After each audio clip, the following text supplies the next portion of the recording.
दोस्तों, आज इस लेख में हम बात करेंगे कि हम अपने भटकते हुए मन को कैसे कंट्रोल में कर सकते हैं और इसके लिए हम कुछ टिप्स के बारे में जानेंगे। तो चलिए लेख की शुरुआत करते हैं। मन का भटकना हमारी लाइफ में बहुत नुकसान पहुंचाता है। कैसे? क्योंकि इससे हमारी सही ढंग से सोचने की क्षमता ही खो जाती है। भटकते मन का दुष्प्रभाव हमारे परिवार, हमारी जॉब एवं हमारे अन्य संबंधों पर पड़ता है और घर में कलेश होने लगते हैं। लेकिन इस भटकते मन को कैसे कंट्रोल करें जिससे कि हम अपने संबंध और अपनी लाइफस्टाइल को सुधार सकें। आइए इस लेख में हम मन को कंट्रोल कैसे करें या भटकते मन को काबू में कैसे लाएं, इसकी जानकारी विस्तार से प्राप्त करते हैं और इसका परमानेंट सॉल्यूशन क्या है जानते हैं। तो चलिए सबसे पहले जान लेते हैं मन का भटकना किसको कहते हैं।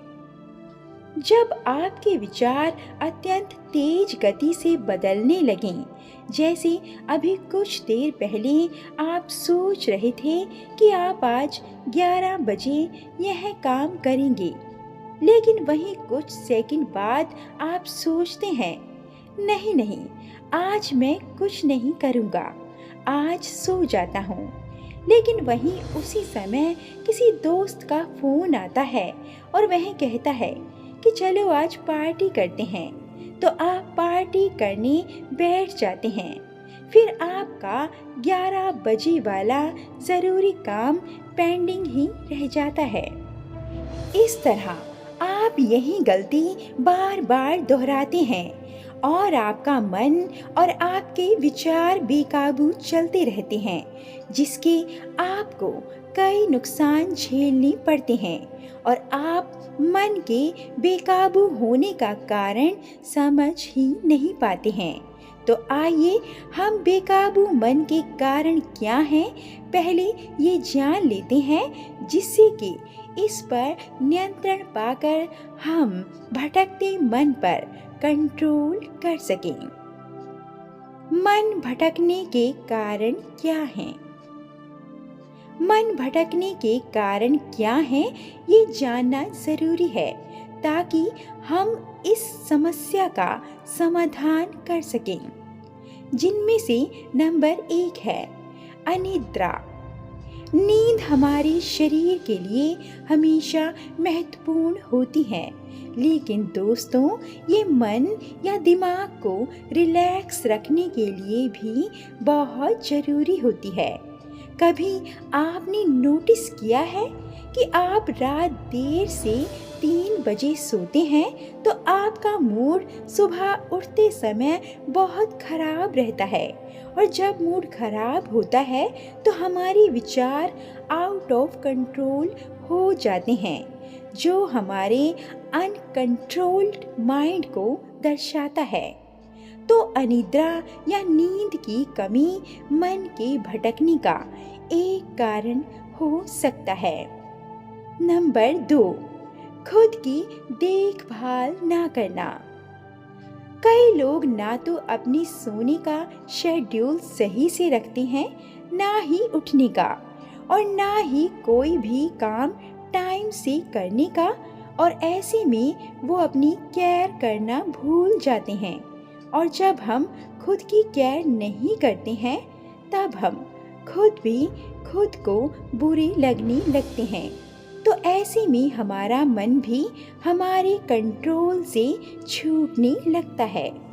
तो ये है दूसरा कारण जिसकी वजह से हमारा मन इधर उधर भागता रहता है। नंबर 3, अपनी लाइफ में आध्यात्मिकता को शामिल ना करना। दोस्तों, जब हम एक आम जीवन जीने लगते हैं तो ये भी हमारे मन के बेकाबू होने का कारण बनता है। अब आम जीवन सुन के आपके मन में सवाल आया होगा कि भाई सबका जीवन आम ही तो होता है, लेकिन वे अपने मन पे या अपने आप पे कैसे कंट्रोल पा लेते हैं। तो यहाँ आम जीवन का मतलब है एक ऐसा जीवन जिसमें हमारे पास आध्यात्मिकता या खुद के पास समय बिताने का कोई टाइम ना हो। तो ऐसे में हम खुद से नहीं मिल पाते हैं, जो कि बहुत ज़रूरी है। तो हमें खुद से मिलाने में हमारी मदद सिर्फ आध्यात्मिकता कर सकती है, जिसमें मेडिटेशन, योगा और अफर्मेशन जैसी चीज़ें शामिल हैं। अगर यह एक्टिविटी हमने अपने जीवन में शामिल कर दी तो हमारा मन तेजी से हमारे कंट्रोल में आ सकता है और हमारी लाइफ खुशियों की तरफ बढ़ने लगती है। नंबर 4, बुरी आदतों पर काबू करने के लिए बिल्कुल भी विल पावर का उपयोग ना करना। सबके पास विल पावर की शक्ति होती है, लेकिन कोई कोई ही अपनी विल पावर का यूज़ करता है। बाकी काफ़ी सारे लोग तो दूसरों के पीछे चलने में या अपनी लाइफ को बुरी आदतों में आसानी से ले जाते हैं। लेकिन बुरी आदतों के साथ जीना मन पे काबू ना होने का एक सबसे बड़ा कारण है। नंबर 5, खुद से ज़्यादा दूसरों को प्राथमिकता देना। आपने पाया होगा कि जो दूसरों को खुश करने में ज़्यादा ध्यान देते हैं, वह अक्सर दुखी और अकेला पाया जाता है। वह इसलिए कि वह अपने जीवन में खुद की केयर करने के बजाय दूसरों पे ध्यान देता है, जिससे उसकी खुद की कोई चीज़ समझने की क्षमता ही गायब हो जाती है। तो इस तरह उससे वह संबंध भी छूटने लगते हैं, जिसके लिए वह बहुत सैक्रिफाइस करता है।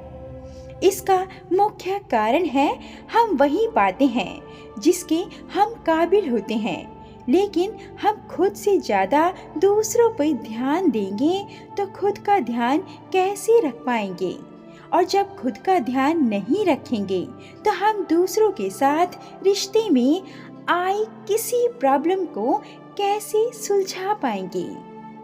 इसके लिए हमारे पास शारीरिक शक्ति एवं मानसिक शक्ति होनी चाहिए, लेकिन अक्सर दूसरों को प्रायोरिटी देने में हम खुद की मेंटल स्टेबिलिटी खो देते हैं, जिसके चलते हमारे रिश्ते हर किसी के साथ बिगड़ने लगते हैं और हम अपने मन पर हमारा काबू खो देते हैं। नंबर 6, दुखी करने वाली चीज़ों पर फोकस करना। दुखी होने पर और दुखी करने वाली चीज़ों पर फोकस करने पर हमें और दुख मिलता है और हमारा मन हमारे कंट्रोल से छूटने लगता है। फिर इसे कंट्रोल में लाना थोड़ा और कठिन हो जाता है। कोई भी प्रॉब्लम आई हो और नेगेटिव चीज़ों पे ध्यान देने से हमारा मन हमारे कंट्रोल से छूटने लगता है। इसके लिए अगर हम सॉल्यूशन पर ध्यान दें और अच्छी चीज़ों पर ध्यान दें तो हम और अच्छी चीज़ों को अट्रैक्ट कर सकते हैं। नंबर 7, अनुशासन से ना जीना। डिसिप्लिन यानी अनुशासन लगभग हमारी हर प्रॉब्लम का रामबाण इलाज बन जाता है। लेकिन जो लोग डिसिप्लिन या अनुशासन से नहीं जीते हैं, उनका मन और लाइफ दोनों उनके हाथों से छूटने लगती है और ऐसे में वे परेशान हो जाते हैं। लेकिन वहीं पर जो व्यक्ति अनुशासन यानी डिसिप्लिन से जीता है, तो वो लाइफ की ग्रोथ करने में हमेशा आगे होता है। डिसिप्लिन से हर चीज को टाइम से फॉलो करना और जो चीज वाकई में प्रायोरिटी रखती है उस पे फोकस करना ही अनुशासन है। दोस्तों, तो ये तो हो गए कुछ मुख्य कारण जिससे इंसान का मन भटकने की स्थिति पर पहुंच जाता है। लेकिन अब हम जानेंगे कि इस भटकते मन को आखिर कैसे कंट्रोल करें। भटकते मन को कैसे कंट्रोल करें? हम भटकते मन को तभी कंट्रोल कर सकते हैं जब हम वाकई में उन चीज़ों पर ध्यान दें जिससे हमारी सेल्फ केयर होती है। यानी मन का कंट्रोल हमारी सेल्फ केयर में ही छिपा है। हमने अब तक जो कारण बताए उस कारण को ध्यान में रखकर हमें ज़रूरी चीज़ों को फॉलो करना पड़ता है। तो मन को अपना दास बनाने के लिए हमें उसे बार बार बुरे कर्मों या बुरी आदतों से रोककर अच्छी आदतों में शिफ्ट करना पड़ेगा। लेकिन क्या ये इतना आसान है?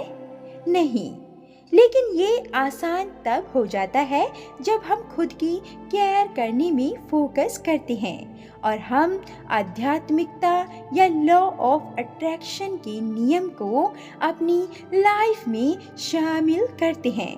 तो आप नीचे दिए गए स्टेप्स को फॉलो करके अपने भटकते मन पर काबू पा सकते हैं, जिनमें से नंबर 1 है अनुशासन से जिएं।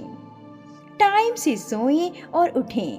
जितनी नींद ज़रूरी है उतनी नींद पूरी करें। अपना डेली रूटीन सेट करें। रात को सोने का टाइम और सुबह उठने का टाइम हमारे लिए बहुत खास होता है। इस टाइम को खुद को चार्ज करने में लगाएं।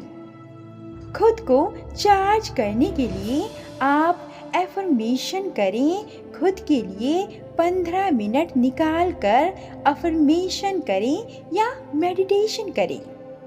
इतना 1-2 दिन करने के बाद ये उम्मीद ना करें कि अब आपका मन कंट्रोल में आ गया है।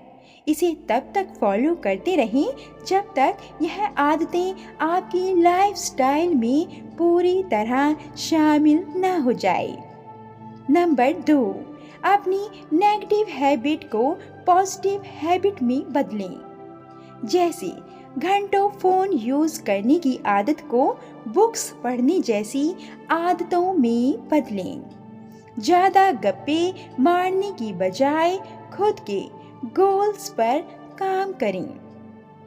नंबर 3, अपने आप को ज़्यादा खाली ना रखें। जितना हो सके अपने आप को अपनी लाइफ को ग्रोथ देने वाली चीज़ों में लगाएं। बेवजह खाली बैठने और ओवर थिंक करने से बचें। नंबर 4, खुद को आध्यात्मिकता से जोड़े रखें। आध्यात्मिकता से खुद को जोड़े रखना जैसे मेडिटेशन एवं अफर्मेशन करना आपकी लाइफ को पूरी तरह से बदल देगा, जिससे आपका मन और आपकी लाइफ आपके कंट्रोल में होंगे। यह चीज़ें फॉलो करने के बाद अगर आपका मन कुछ दिनों में पूरी तरह कंट्रोल नहीं आता है तो भी आप परेशान ना हों। इन आदतों पर अडिग रहें और याद रखें कि मन एक दिन में कंट्रोल नहीं आता। हम मेंटल ट्रांसफॉर्मेशन के रास्ते पर हैं जो एक दिन में नहीं होगा। नीचे दिए गए इस कोट को याद रखें। आत्म परिवर्तन एक यात्रा है। यह कोई समयबद्ध लक्ष्य नहीं है जिसे हमने आज तय किया और कल हासिल कर लिया। दोस्तों, इस लेख का निष्कर्ष भी जान लेते हैं। तो अगर आप भी अपने भटकते मन को कंट्रोल करना चाहते हैं तो यहाँ दी गई जानकारी को अपनी लाइफस्टाइल में उतारें। कहते हैं जिस व्यक्ति ने अपने मन को जीत लिया वह जग को जीत लेता है। तो आप भी अगर कुछ बड़ा हासिल करना चाहते हैं अपने जीवन में तो इसके लिए मन को जीतना आवश्यक है। दोस्तों, आपको मोटिवेशनल आर्टिकल कैसा लगा और आपके इस पर क्या विचार हैं कमेंट करके ज़रूर बताएं। और ऐसे अधिक आर्टिकल्स के लिए कृपया वीडियो को लाइक, शेयर और चैनल को सब्सक्राइब करना ना भूलें। धन्यवाद।